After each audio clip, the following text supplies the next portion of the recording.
With Dura Supreme Cabinetry, you can beautifully align your doors and drawers to your liking.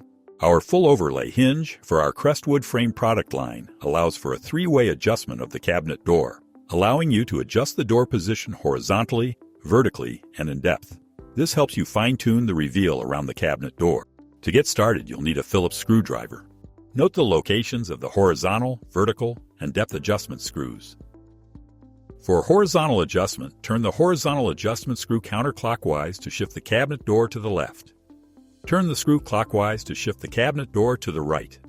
For vertical adjustment, loosen the vertical adjustment screws on each hinge. This will allow you to manually position the cabinet door up or down. Once the cabinet door is properly positioned, retighten the screws to secure placement. To increase the depth or size of the reveal between the cabinet door and the cabinet, turn the depth adjustment screw counterclockwise. To decrease the depth, turn the screw clockwise. Next, check that the cabinet door has been properly adjusted. Lastly, our cabinetry comes standard with soft close doors and drawers.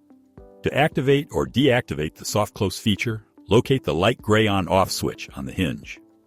Flip the switch towards the 0 icon to turn off the soft close. Flip the switch towards the 1 icon to turn on the soft close. Thank you for choosing Dura Supreme Cabinetry.